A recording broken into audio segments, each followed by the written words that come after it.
Welcome, everybody, back to another episode of the Amateur Experts Podcast, where we are experts of absolutely nothing. Host Landon Oliver here, co host Andrew Scott. What's up, dude? What's going on, man? How's it going? It's going good, man. Just enjoying a nice little Sunday night playing new Ratchet and Clank on PS5.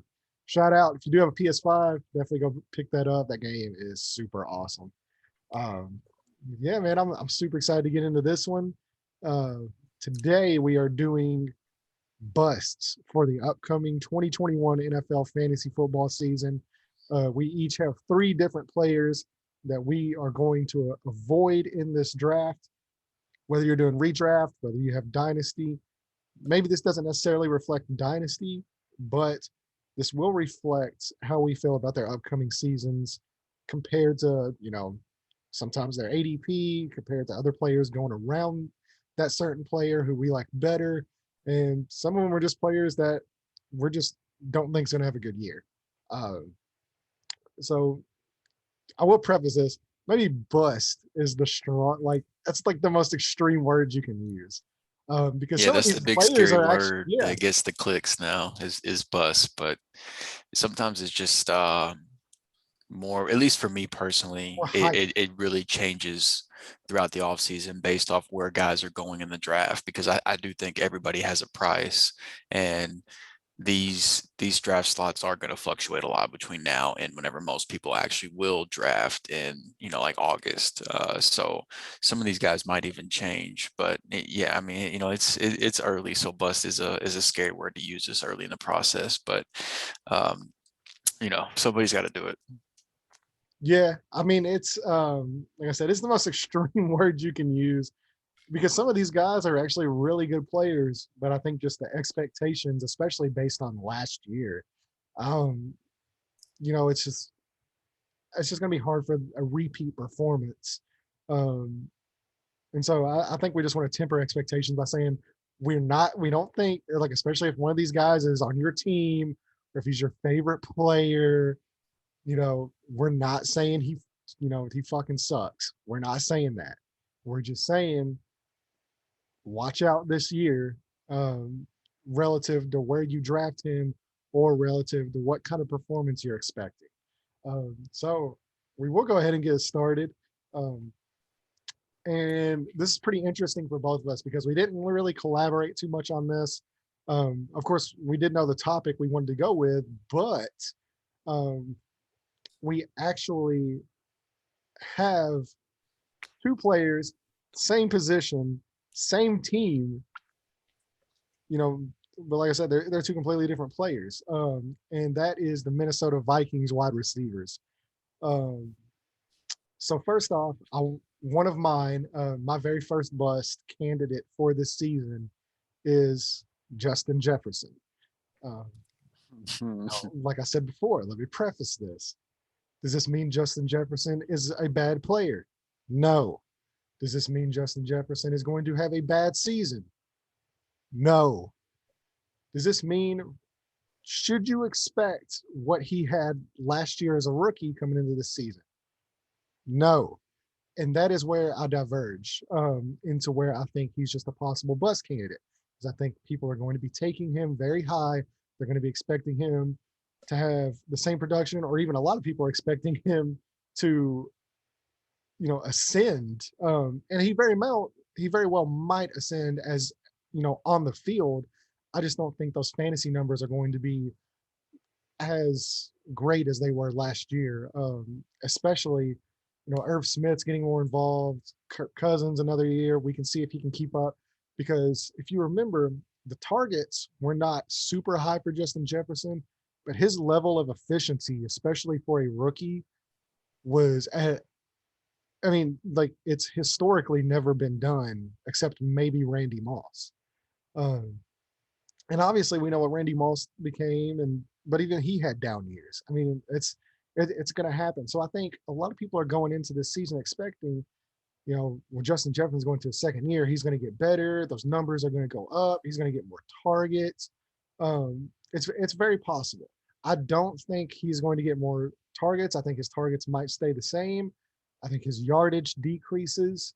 I think, and really, like, most of his most of his points actually came on yak, yards after catch, and we'll see what his ability is to maintain that. But I just think the efficiency is just so unsustainable, especially at that position, especially with the weapons they have.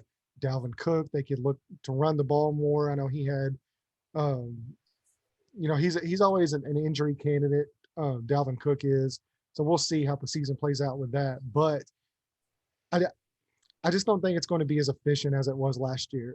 I do think the saving grace for Justin Jefferson this year, I do think he gets more looks in the red zone because last year we all know Adam Thielen is the first guy they look for in the red zone for whatever reason. He just has a super high red zone usage. So I think that can kind of become more even this year as they look to build on Jefferson's rookie season. But for me, it's just the efficiency. I just don't see how that level of efficiency is sustainable. And if you're picking him to be your wide receiver one. And I do think he can be a wide receiver one, but it's going to be extremely touchdown dependent on if he can jump into that top 5 wide receiver range, kind of where he's being looked at in drafts. Because I mean, I believe he's a top 20, top 25 pick right now. Can we pull up the ADP and see where he's getting Yeah, drafted at? yeah, let's do that. That'll be Yeah, so right now, um yeah, so right 26. here. So him and Michael Thomas are right by each other. And at that draft spot, I mean, you have Keenan. Like I would rather have Keenan Allen for this upcoming season, um, personally, because Justin Herbert. You have and it looks 6 spots behind Calvin Ridley. I mean, that's just because Calvin Ridley. Yeah, I mean, that's well, just insane. one thing to keep in mind with this is this data is from April 14th to June 13th. Oh, So, okay. So this is fantasy, I do think fantasy football calculator is probably the best one out there to use, but um, it is a wide time frame. And so the Julio to Tennessee effect, I don't think has right. really It been hasn't baked really into popped this. in. Yeah. Yeah. So let's go back down here. Let's see some of the guys going after him or around there. Um, so you have Keenan Keenan Allen's Allen, the one right next behind him, and then you yeah, got Julio Julio Jones, Jones, Allen Robinson, Terry Robinson, Terry McLaurin. I McLaurin. would rather have Robinson and McLaurin for this upcoming season. Um, Chris Carson's there. I'm a huge Chris Carson fan this year, like I am every year. But there's just some guys around there that I think you would be better off waiting. Amari Cooper, Mike Evans, or even going even later than that. So I think there's some value to be had later on by passing on a guy like Justin Jefferson and maybe getting one of those other receivers at the next round, and maybe getting another running back or a guy that falls, because I mean you have guys in that area: George Kittle, Joe Mixon, Swift, Michael Thomas, Mahomes. And depending on what your league is, especially if it's a one quarterback, especially if it's 6 points per touchdown, Patrick Mahomes is going after that. I'd much rather have Mahomes for next season in a 6 point passing touchdown quarterback league. Um, so, and then, maybe you get Mahomes and maybe you pair him with, Mike Evans or one of these guys that's going later on. That's just better value to me. So, yeah, like I said, do I think Justin Jefferson's probably going to end up as a wide receiver one next year? Yes. Do I think he's going to be going? Because I mean, you look at the guys above him: Calvin Ridley, AJ Brown, Metcalf, Hopkins, Diggs, Adams. Those are all top 5 guys, and you're drafting him to be a part of that group.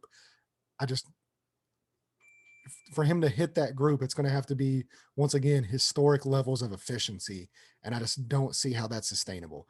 Now, as a Justin Jefferson owner in Dynasty, I hope I'm wrong. I hope I'm completely wrong. I hope he's wide receiver one on the season because I love the talent. I love the player. And I do think he is going to get more red zone targets this year, and they're going to look to possibly involve him more down there. But overall, that's just kind of where I stand with that. So you have the other Minnesota wide receiver. So I'll let you go on with your take. Yeah, for me, I mean, uh, I'm really surprised. Apparently a lot higher on your guy Justin Jefferson than you are for this year, which was surprising to me. And I think part of that has to do with how I feel about this guy Adam Thielen this coming year. And it was kind of funny whenever we um, turned our bust in to each other. We had these two guys from the same team, but I mean, for me, it just all comes down to um, the red zone, and I don't see any way where he's able to repeat what he did last year. I mean, he had 10 touchdowns on 13 red zone targets, and then that's not happening again this year. Not with Justin Jefferson year two, Irv Smith taking a step forward, and then they have the Conklin, the other tight end, like the fifth round tight end from last year. He showed well at the end of last season as well. Um, I think those touchdowns are going to get spread out a little bit more, and of course you always have to consider Dalvin Cook as well. I just think with that high number of touchdowns and the target, like he damn near was at 100% success rate on his targets in the red zone for touchdowns. It's just, or in end zone for touchdowns. So I mean, I just don't see any way that repeats. So I mean, going back to the ADP, if you go down to where Thielen is, he has been drafted a little bit later than Justin Jefferson. He's down at 409 right now, 47th player off the board. But some of the players after him, Robert Woods, Deontay Johnson, Cooper Kupp, T. Higgins, DJ Moore, Tracy Claypool at the wide receiver position, I'm not sure I wouldn't want to have all of those guys over Thielen. And then possibly even a couple of the tight ends that are going here. So that's just me personally.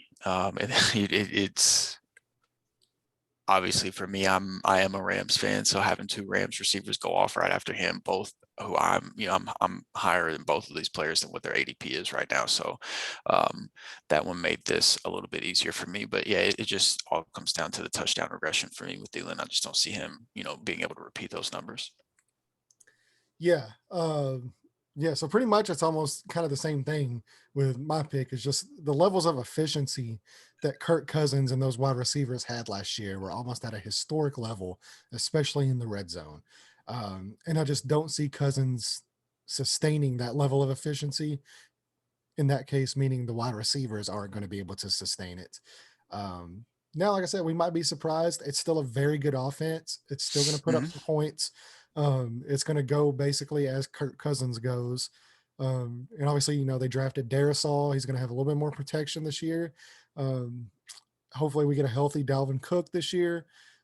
Similar to last year, he was healthy last year for most of the season. So, um, I mean, I don't see any reason that those guys can't repeat, but it's just going to be extremely difficult for them to do that at the level they did last year, efficiency wise. Right. So, so for my next guy here on mine, I did try to switch up the positions. I wanted one wide receiver, one running back, and one tight end. So we have three each. Quarterbacks we can kind of discuss later on, especially if we get rolling and we just want to throw some of them in there this year. But quarterback is just outside of one or two guys. It's just such a volatile position every year.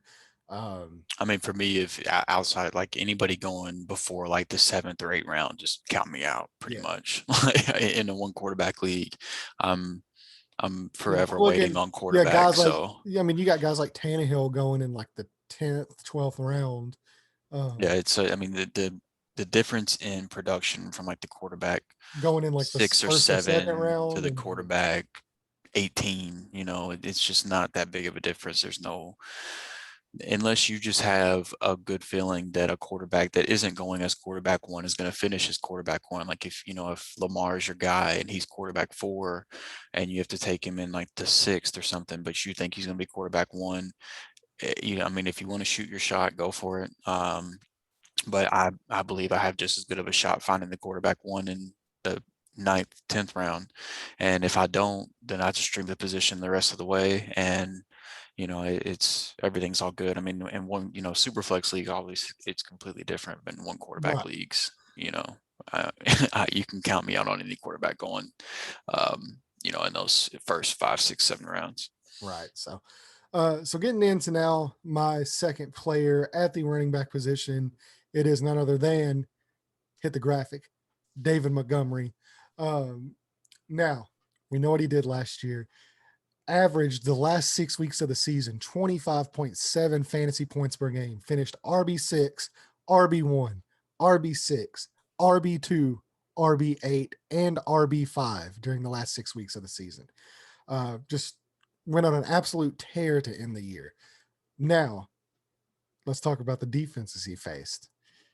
27th, 28th, 30th, 31st, and 32nd. So he didn't face a run defense better than 27th those last 6 weeks. Now, good players exploit bad matchups, and that he did. But do I think he's going to be able to repeat that level of efficiency? It's all matchup based. Obviously, we saw what happened, but I mean, you look at what they've added on offense there. Obviously, if Fields plays, it adds a different dimension. Allen Robinson's there, another year of Mooney.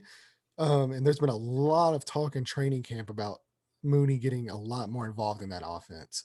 They've got a quarterback that can actually throw the ball deep now. So, Yes. Yes. I mean, they'll have that. And then the play calling as well. So from weeks 1 through 9, he averaged 14 carries a game.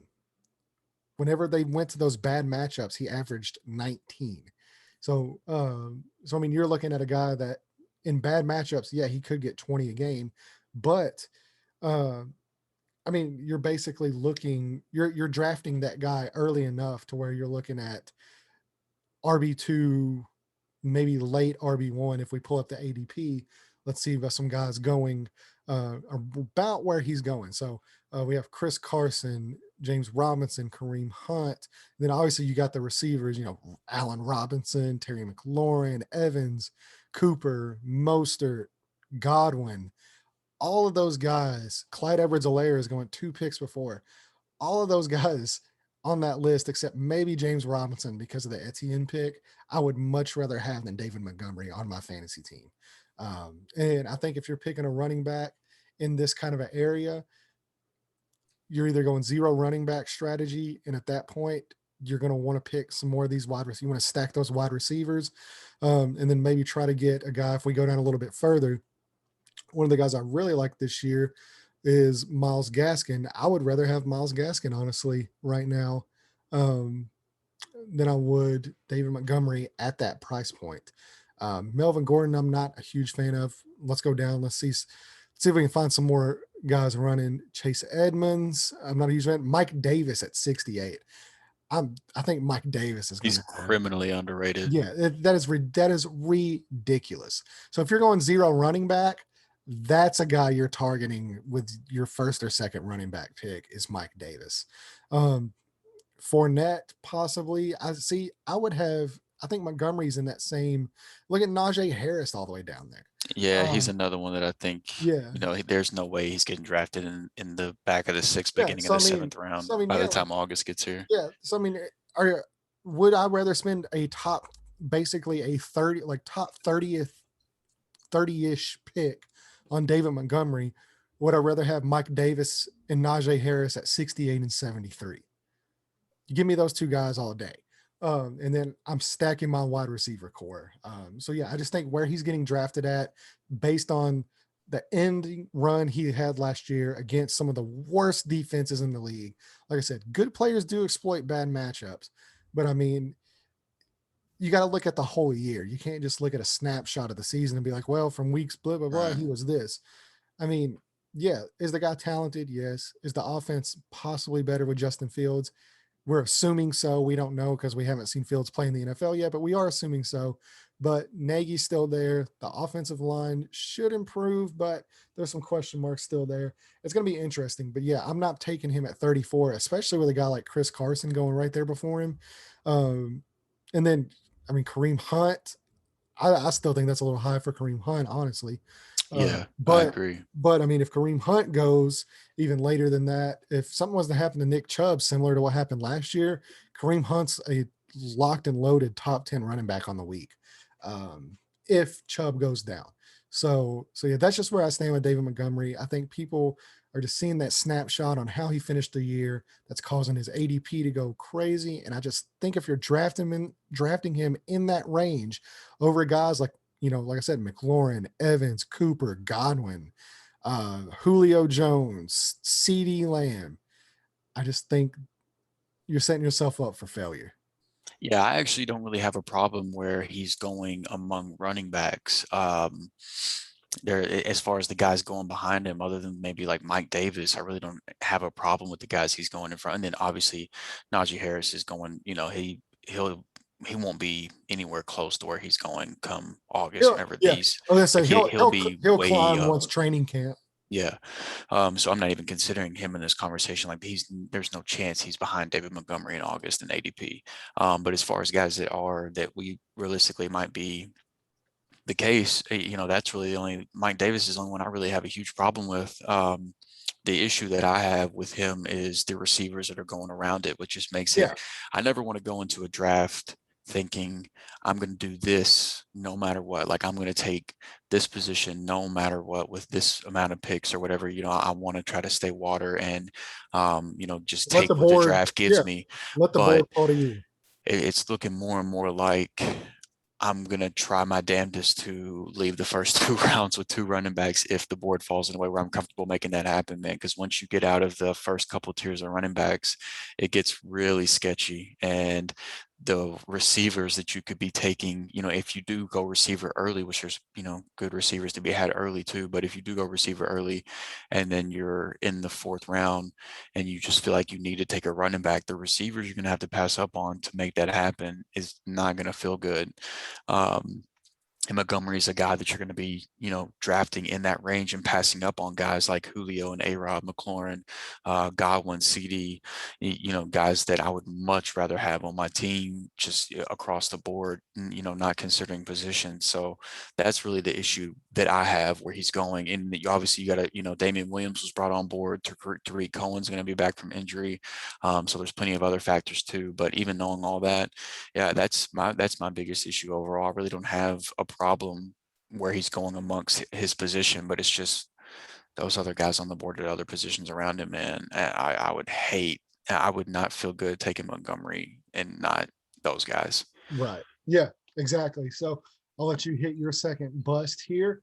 Yeah, Um, so I went the same position as you, different player, and this one does not feel good for me either because I've been a big fan of this guy for a couple of years now. But Miles Sanders, running back from the Philadelphia Eagles, is a early season bust for me. So it's really for me, it's a matter of I thought, and it looked like I was wrong on this. I thought that Miles Sanders could be a 3 down back. And I don't know if it was just the offense producing poorly and then the switching quarterbacks and then the fact that running quarterbacks don't tend to really target running backs the same way. And there was a number of factors working against him last year, but he just did not look good catching the ball last year. He was really, really disappointing for me. And then the fact that they did bring in Kenneth Gainwell in the draft, who I think is the second best pass catching running back in this draft, outside of Travis Etienne, and they claim on Johnson off waivers, and I don't think he's going to have a big impact or anything like that. But just the fact that he can they still some still goal got line work. right, they still got Boston Scott. Um, it's tough for me to see him getting the 3 down workload that I thought that he might get. And they got Jordan Howard too, who has had success on that team in the past as well. So, just with the following the team's actions, it's not what they're telling you to me is they don't plan on just, giving him all the touches like I thought he was going to be. He was a player that I was trending up on big time last offseason and thought that would only gain more momentum this offseason. And he was someone that I was actively trying to acquire in dynasty leagues last year and wasn't able to get my hands on. And now I'm kind of thankful that I didn't. And so, I mean, looking at guys that are going around him, directly behind him, you've got Clyde Edwards-Helaire, who I would rather have right above him. You've got Josh Jacobs, J.K. Dobbins, both who I think are also kind of iffy, but I probably would rather have both of those guys as well. And then, some of the running backs going behind him, it's not necessarily that I would rather take them than Sanders. It's the exact same story I said about Montgomery, because I mean these players are only 3 slots apart right now. Sanders is just ahead of him.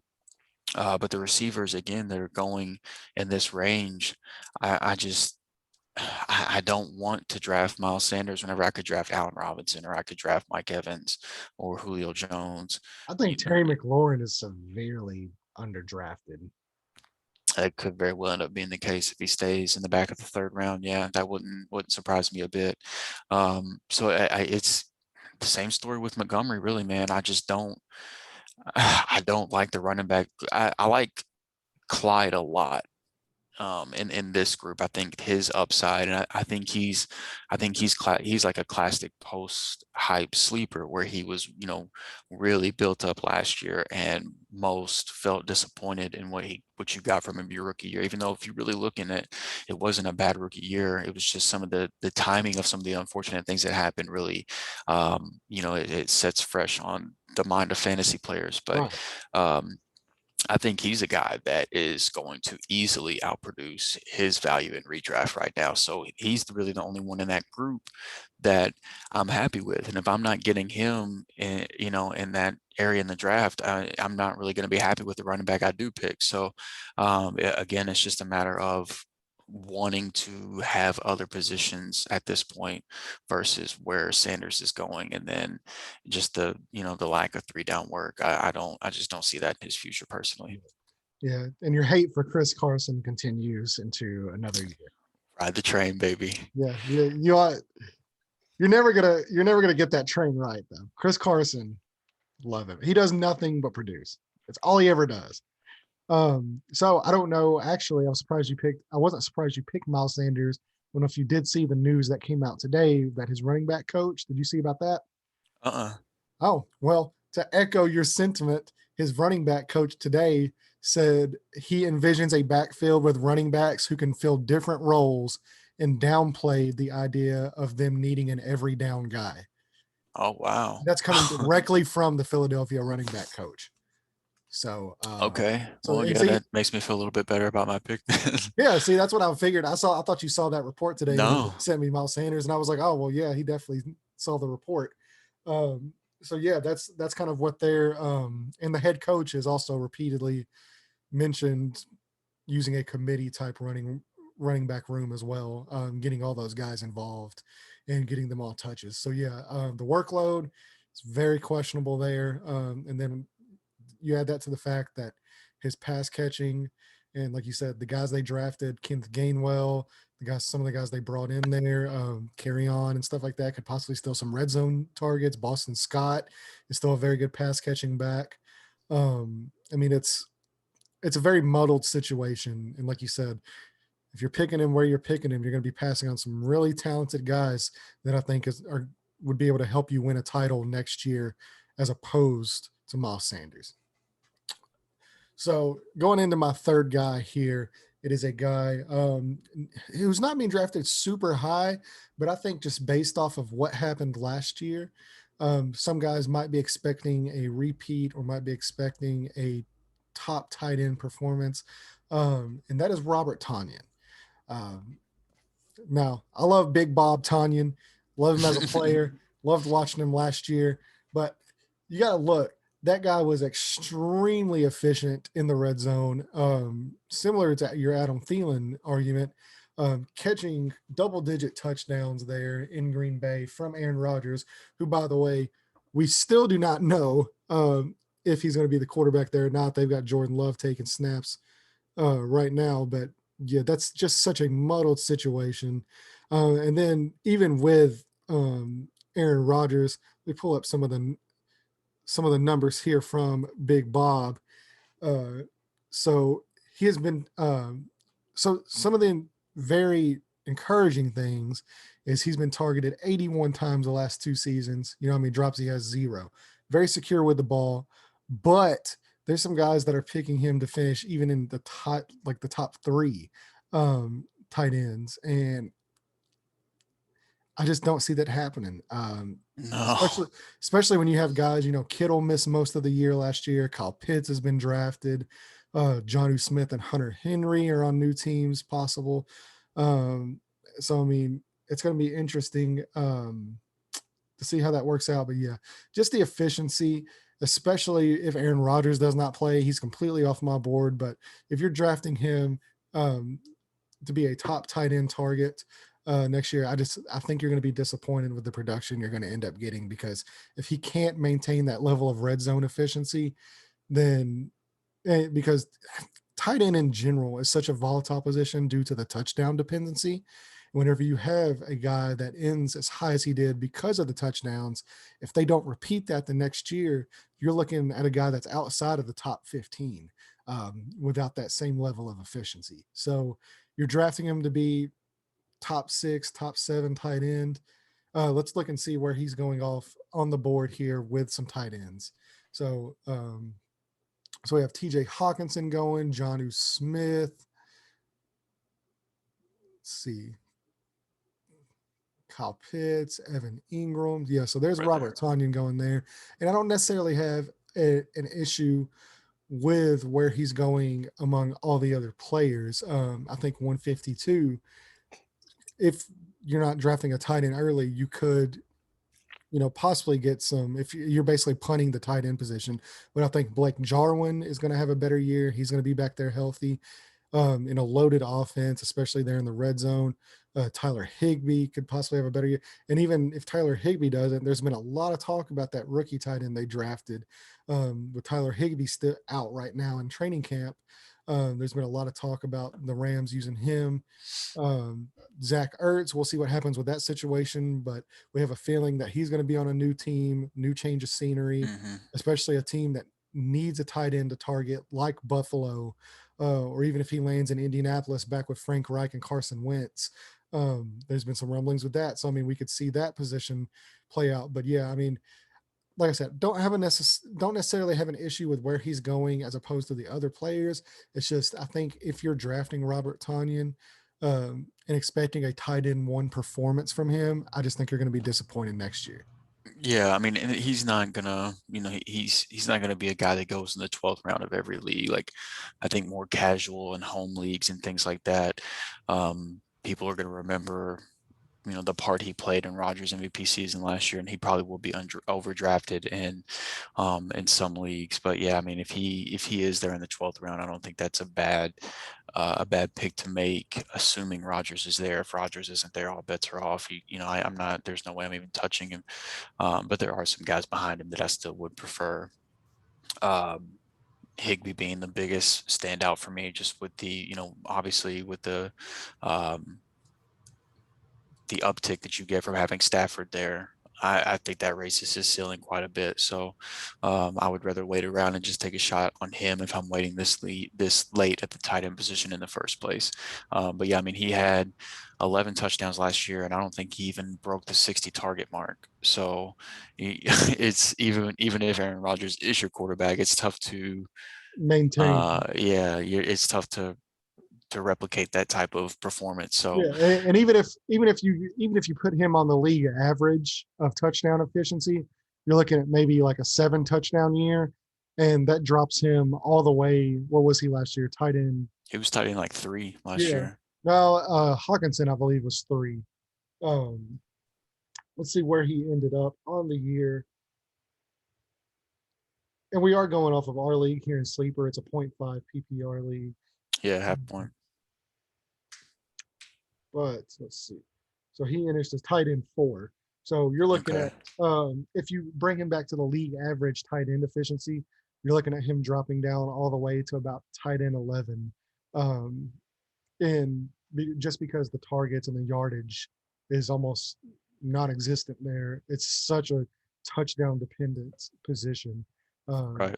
and so I think if you're drafting him and expecting what you got last year, I just think you're going to be extremely disappointed. Yeah. If he ends up climbing, I agree.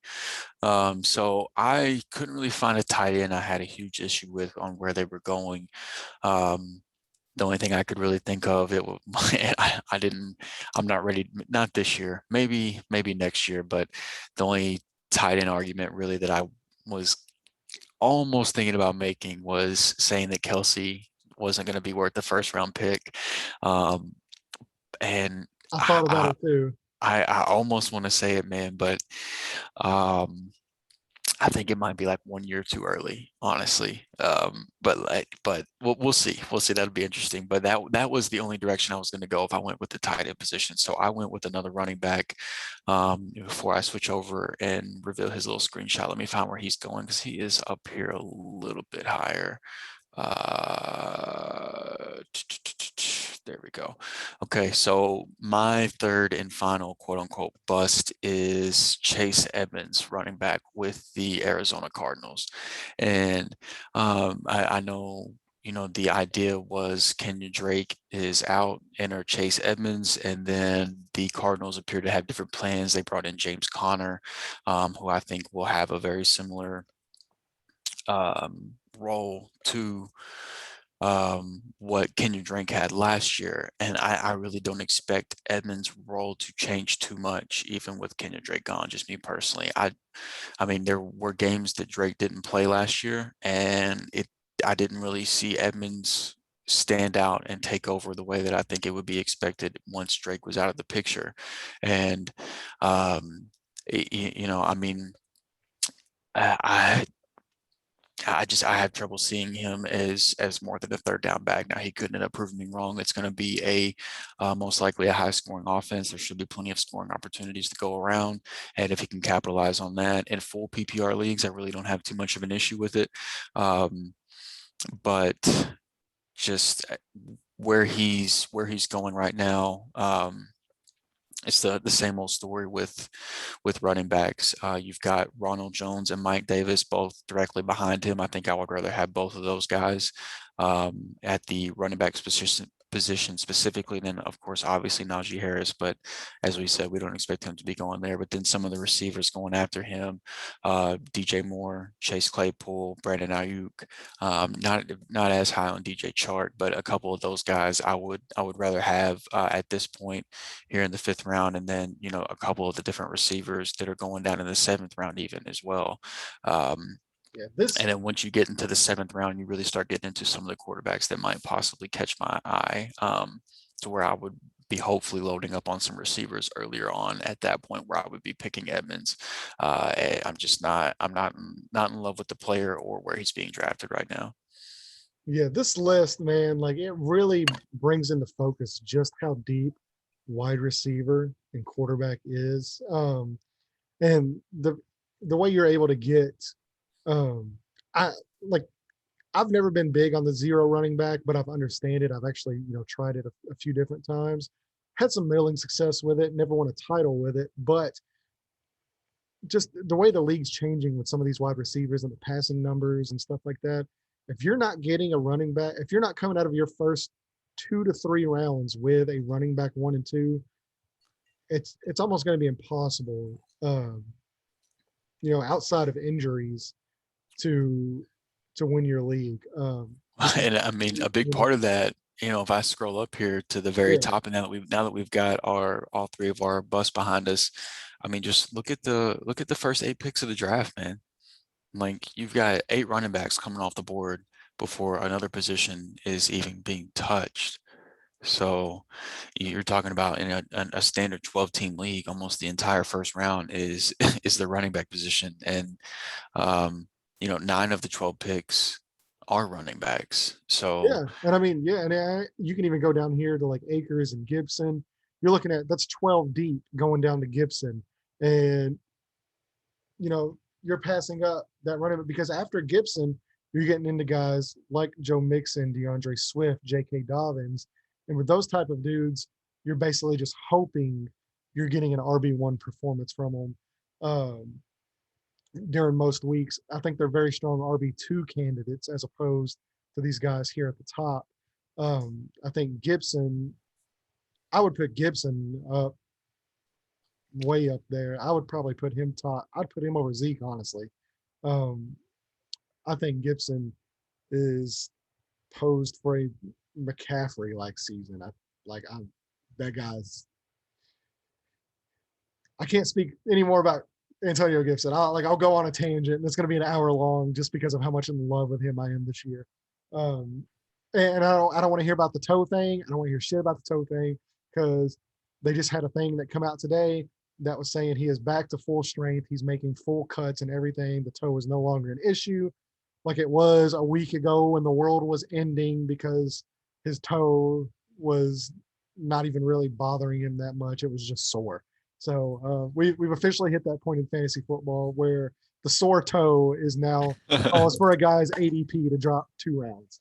Um, That's and just better for us if that is the yeah, case. yeah, Let them yeah, drop. exactly. And now you got guys. I don't know if you saw the DeAndre Swift report that came out today either. It was either today or yesterday. But yeah, so the whole uh, Williams is there to steal the work and all that. Uh, Apparently that that's been completely unfounded. Now I do think he's going to have a role in that offense, but there's some stuff that came out about DeAndre Swift. Let me see if I can pull it up here.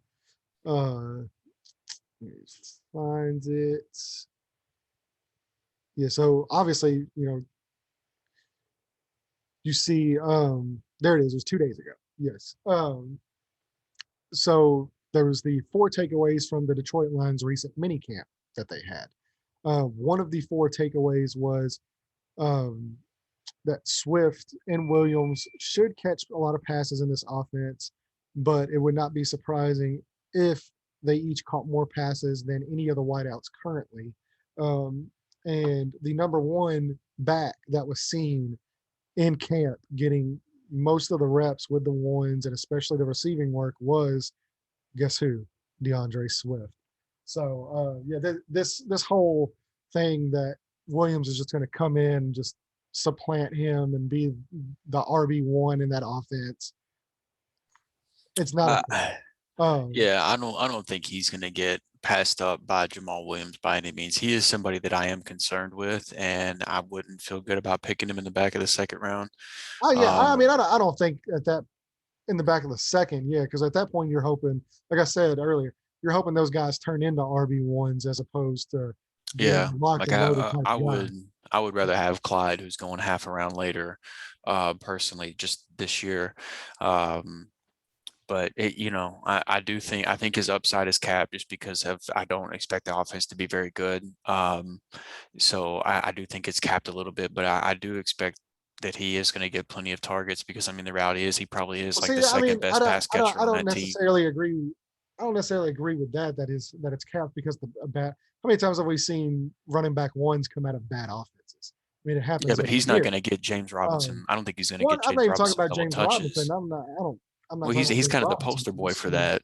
Um, At least off of last year, well, I mean, I guess if you're talking just last year, but I mean, Yeah. even McCaffrey has had terrible offenses. Yeah, I don't expect him to get that type of touches either. Like Yeah, I don't think I don't but the I mean, his. offense mixed with I do think Jamal Williams I mean, is even get plenty then, of work too. yeah, I mean, I think Williams will definitely be involved. I'm not saying anything like that, but I think DeAndre Swift is far and away um, the talented guy, and I do think he will get the majority of the work. And on top of that, like I said, there's very limited options there in Hmm. Detroit. I mean, you got Hawkinson, you got Swift, especially in the pass game. I think Yeah, the wide receiver I room is think really yeah, lacking. yeah, I think DeAndre Swift. I think that's where he's going to get the edge up and be that much better than Williams is. I think in the passing game because he's one I of the do think best. he'll be better, but I, man, I I, mean Jamal Williams is a good pass catcher too. Like he's yeah, not but a we're talking. slouch in that. I'm not saying he's bad at it, but DeAndre Swift's one of the best pass catching backs to come out in the last 5 years. Uh, I mean, just numbers wise. I mean, you can't deny it if you even look at the level No, of he work. he is a good pass Um, catcher for sure. he's a great pass catching back, and the fact that they're going to be using him a lot more in that role on top of the running back one type uh, work that they're going to be giving him, he's going to get the first crack at every opportunity in Mhm. that offense. And I think with the lack of targets, I think with the talent, that's the main thing. Is you can even say what you want about Jamal Williams. There is no debate who the most talented running back in that running back room is, No, um, no, and, there and shouldn't be. and that's DeAndre Swift. And you know, and we've seen Anthony Lynn have success with multiple running backs before. We've seen Melvin Gordon and Austin Eckler Hmm. both succeed in an offense. So um, now, obviously, we know now what Austin Eckler is because Anthony Lynn was hiding him uh, but yeah, I mean, that's who I think Swift has a comparable season to, um, if he gets the workload and stays healthy. Is I think he can have an Austin Eckler type season in that offense, just because of lack of options and the talent that he possesses. Yeah, I like that comparison a lot. I can see that. I love Swift as a player. I mean, he was my favorite running back out of that class pre-draft. So it's not my feelings on Swift this year are nothing, Yeah, I just reflecting think how I his feel about value, him as a player. right? Yeah, I just think his value is kind of in, uh, especially when the Todd Gurley talk happened when they had him in for a visit, and the Williams signing, like everybody thought the world was falling. And then this report that came out 2 days ago about how they've been using him in training camp, how he's getting the majority of the pass catching work on top of getting most of the RB1 carries in that offense in camp. It's completely dispelled all of the, uh, I guess, the hoopla that you've heard, coming out of that running back room or whatever. Um, because we've seen what they're actually doing on the field now, and how they're using these guys. Right. Yeah, I think he's going kind of right there where he should be with the um, other group of running backs that have, that come with question marks like Joe Mixon and J.K. Dobbins, Josh Jacobs, Yeah, Miles yeah, Sanders, CH. I mean, all those guys yeah. All have. those guys have question marks. Yeah. So yeah, it makes sense where he's going. You just that if you're gonna wait till that area to get your running back to, with most people are gonna have to. I mean, the reality is, with the way that the running backs are falling, at least right if you're drafting right now, um, one of those guys is probably gonna be your running back too, because you're gonna have to Yeah, like have my like if you're picking like maybe like 108 or 109, maybe you get like the back half of the first run of running backs, and then you can start the second run of running backs in the second round. But outside of something like that, you're likely picking, one of those group of guys as your RB2. So yeah, like if we scroll down here, we can see the cutoff here with Chris Carson, and David Montgomery. And I'm even kind of iffy on David Montgomery. To me, my cutoff, and like I said, I'm not a huge fan of Josh Jacobs this year. I'm agree with you about Miles Sanders. Even kind of a little low on J.K. Dobbins, but I can kind of more see that role as an RB2 for him. But Chris Carson's a guy I'm targeting. Uh, but if you really look, Chris Carson's my cutoff. I'm coming away with those from the very first group of guys all the way down to Chris Carson. I want to come away in my top 3 rounds with 2 of those guys. right. And and outside of that, you know, if I can come around with one of those 2 guys and then pair that, with a Terry McLaurin or an Allen Robinson as my wide receiver one, I'm feeling a lot better about my team than if I'm taking, say, Devontae Adams and then grabbing, Joe Mixon, and then I've got to pick from. Now I'm looking at, James Robinson, David Montgomery. Like, yes, will my wide receiver be a little bit better and more elite? But yeah, I mean, you're looking at Kareem Hunt, Mostert, Gaskin as your running back too. And that worries me a lot, where you could have guys like CeeDee Lamb, Godwin, Cooper as, wide receiver one on your team, and then have an elite running back room. And even then, some of the tight ends as well that you could pick there, Kelsey, Kittle. I think Hawkinson is a fantastic value this year at the tight end position. Little Mm. known fact: who targets the tight end at a higher percentage? Jared Goff, Matt Stafford. I'm guessing since you're asking me the question, it's probably Jared Goff. You are correct. Jared Goff targets the tight end position at a higher percentage than Matt Stafford does. On top of that, they have no wide receivers. TJ Uh, Hawkins is probably the best pass catcher on that team, period. So, I yeah. mean, So I mean, it's all kind of forming a way to where I think he can finish as a top 3 tight end, which he was tight end 3 last year as well. mhm. But I think he has a chance to build on that, and be in that category with guys like Waller and Kittle and Kelsey, Yeah, I for think the he's foreseeable firmly, future. for me, he's firmly in that. Like, I think there's 5 guys at the position me personally that I really like, and it's Kelsey, Kittle, Waller, Hawkinson, and Pitts. Right, Yeah, that I love Pitts, and I really do think he's gonna have a great season. I have to see it before I put him in the top five. I've got to see it on the field before I put him with that group of guys. yeah, Obviously, that's fair. yeah, obviously talent wise, like there's no question. And hopefully we see it this year because I'm so excited to watch him because I love the guy. Could be more excited about him, but I have to see it on the field before I can go ahead and put him in with that level of dudes. Um, but yeah, that's my only concern. But yeah, I think he's firmly in those top four options, and I think he's just poised to have a fantastic season from the tight end room. It actually kind of worried me because I traded him away after I got Kittle from you, just because I wanted to strengthen that wide receiver two position, and just any chance you can go get Mike Evans, and yeah, I know his quarterback's old, but I mean that guy's proven for years now, and he's only 27. Like it's not like Mike, which is weird for me because I feels like Mike Evans has been in the league for like 10 years now. Um, and so yeah, it hurt me to trade Hawkinson away because I'm just so high on him. But I wanted to secure that wide receiver two position a little bit more because I do have Justin Jefferson, and I think Justin Who Jefferson. you apparently hate. Yeah, right. Who I think is going to be a huge bust this year.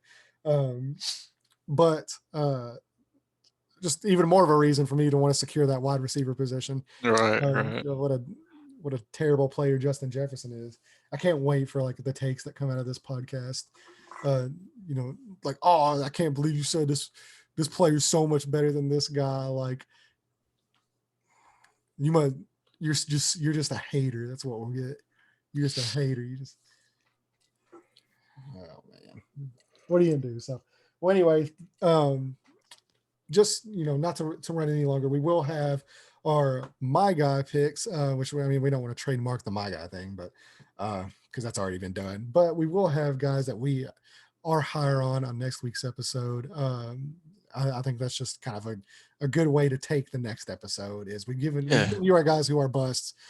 Now we'll give you the guys who we think are underrated, sleepers, and then guys we're planting the flag with. You already know one of mine, just because I talked about him earlier. But yeah, I'm really excited for that show because now we get to talk about the guys who we think are going to absolutely annihilate next season, and that's what fantasy football is all about: is planting that flag, the guy that you yeah. want, and I'm sure you're going to have Cam Akers. I already know, I know how that's going to go, but yeah, so that's kind of where we'll take this next episode. So we'll go ahead and end it here. If you have any issues with anything, go ahead and let us know. I'll let Andrew do the closing. Yeah. So if you made it this far, of course, as always, thank you for listening. Thank you for tuning in. Thank you for sticking with us. You can find us pretty much anywhere you can find a podcast. Apple, Google, Spotify, all that good stuff. And then, of course, we're over on YouTube as well, where you can not only listen to us talk about this stuff, but you can watch us talk about this stuff with whatever backdrops we've got going on for the day for those. So if you do happen to go visit the YouTube channel, be sure to subscribe to the channel. It's completely free. Whenever you do subscribe, slap the little bell that comes up so you can get notified whenever we do upload. We are only uploading about once a week, so we're not going to blow you up with notifications or anything like that. You're going to get one notification a week, but you're going to know immediately whenever we put a new video up. And then, of course, if you enjoyed this video, make sure you like the video and then drop some comments. Let us know what you agree with, disagree with, things like that. And then you already know, if you made it this far, you know that we're going to talk about some guys that we're higher on than the consensus ADP. So I mean, let us know too where you're higher on the most. Get ahead of the game, kind of, so we can look at maybe see if anybody else is um, on the same mindset as we are. And some of these guys that we're going to talk about that we'll leave for next week. So like, comment, subscribe, all that. As always, very appreciated. Yes, sir. So thank you guys so much for listening. We will see you next week.